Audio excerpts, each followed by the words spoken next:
Wet and windy. The grass blew around Knuckles as he sat in front of a massive white altar. He was over 50,000 feet above sea level and heading through a storm, so the weather was extremely violent, but nothing he wasn't used to. He'd been living alone, impossibly high up, for as long as he could remember. Despite this, life was good, soul-crushingly boring at times, but good nonetheless. The altar that Knuckles guarded was connected to a much higher sanctuary above him, but he'd never been able to explore it. It was the only part of the island he hadn't already seen. Knuckles didn't live without purpose, however, for there was one great form of fulfillment that his life served. For the past 16 years, he'd been guarding 8 gemstones of extreme importance. In the center of the altar that Knuckles guarded sat the Master Emerald, a massive green diamond-shaped gem that gave off a warm and bright glow. Even in the cold, dark storm, Knuckles felt safe. 7 pillars stood around the altar, and each of them held a gem at its top: a viney green emerald, a sandy yellow emerald, an ocean blue emerald, a floral purple emerald, a windy silver emerald, an icy cyan emerald, and a fiery red emerald. These were the 7 servers of the Master, the Chaos Emeralds. Knuckles himself laid in a state between awake and asleep. He was in a form of complete stasis, but he could feel it. There was a disturbance on this particular night. Something was different. Something was wrong. The Master Emerald had recently been glowing more brightly, and every once in a while Knuckles would see little puddles of water next to it. He knew that there was a problem, but couldn't figure out how to fix it, so he just let it be and hoped nothing would come of it. Until a stormy night in June, everything had been just fine. Sure, things were a little lonely for the Echidna, but fine. On this particular night, however, Knuckles could feel in the very air that something was about to change. Little droplets of rain fell on him, dampening his fur, and lightning struck in the distance. Knuckles remained calm, vigilant, and collected. The sound of the wind around him howled loudly, almost as if it was a warning, and lightning struck. Knuckles remained calm and vigilant. The cicadas chirped loudly, as if they were irritated about something nearby, and lightning crashed down upon the altar. Knuckles remained vigilant. Another crash rang out, but not the sound of lightning. A horrible noise echoed across all of Angel Island, like the sound of a vase breaking on the ground, accompanied by a shrill, high-pitched scream.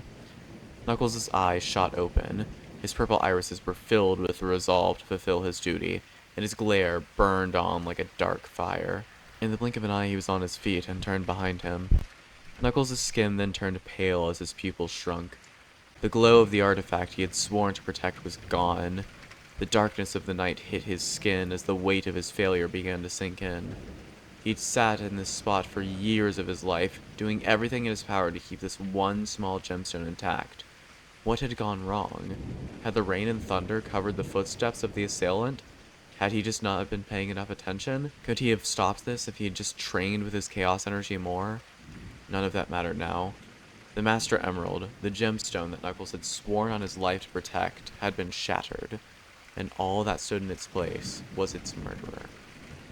The Chaos Emeralds shot off in all directions in frantic response. Though Knuckles had only known them as mindless gemstones, there was a hint of fear in their movements. Perhaps it was just energetic response, or magnetics, or something else, but it felt true enough. The one who stood in the ruins of the Master Emerald wasn't like anything Knuckles had ever seen. The color of their body couldn't be seen, nor their texture, but it looked amorphous and frail, as if their very skin was constantly moving. Their eyes glowed a sickly green, but it was unlike the Master Emerald's holy shine. Instead, they illuminated the area with animosity and confusion. A murderous rage condensed in Knuckles' mind and shot out of his eyes. He yelled out the only words that could fit the wildfire of anger that was burning in his soul. "What the hell did you just do to the emerald, you monster?" The creature didn't respond, but upon seeing the shape of Knuckles' body, their movements began to change. Their amorphous body began to solidify as the pressure of their interior and the surface tension of their exterior increased tremendously. They stepped towards Knuckles, but he wouldn't let them get any leverage on him. Knuckles started running towards the intruder. He lifted his right arm up to his head, and red chaos energy began to pulsate around his fist. He then threw a punch at his adversary's head, but the creature was fast, and it dodged away from his blow. Knuckles then felt an incredible bludgeoning pain as the being hit him with a punch of their own. Knuckles could see it more clearly now that he was up close. Their body was blue and made entirely out of water. They had some sort of organ in their head, possibly a brain, maybe something else entirely. Knuckles didn't have the time to look any further before he was launched onto his back. Knuckles laid in awe for 2 seconds, but in just those 2 seconds a million thoughts rushed between his neurons. What was this awful thing? What was it doing on his island? Why had it attacked the Master Emerald? Dread started to cloud his mind as well, but he couldn't have that at the moment. He had to focus on defending himself and the rest of the island. He got up, just as the creature charged at him again. No, it wasn't charging. Its body was still standing away from him, but something was coming his way. Knuckles was then hit in the jaw by the creature's fist yet again. The Red Defender did everything he could to stop himself from falling over. He set his foot back and regained his balance so he could steady his enemy. Then he understood what was going on. The watery assassin had sacrificed some of the strength of their punch in order to stretch their arm out at him. Now that he knew how this worked, Knuckles was sure not to let this trick be played on him again. He ran at the creature. It threw another punch at him, but this time Knuckles was ready. He dodged out of the way and ran to hit it in the side of its head, where the creature broke the pressure and tension in its body, turning into a puddle. Knuckles stumbled forward as his fist hit nothing but the air. He tried to balance himself, but he had put a significant amount of force into the punch and would have trouble regaining his footing. The creature then repressurized its body behind him. Knuckles didn't have time to turn around before its fingers curled around its palm. It slammed forward, hitting him in the back of the head with the force of a truck and angling itself down. Knuckles groaned in pain just before his face dug into the concrete below. He then felt his back being pummeled by the creature's watery arms over and over again, until finally the beating stopped. He still laid there, bruised and battered. He heard the creature's body shift as it turned and went away. For a few minutes, Knuckles laid there, waiting for the pain to subside, until he finally felt like he was able to get up.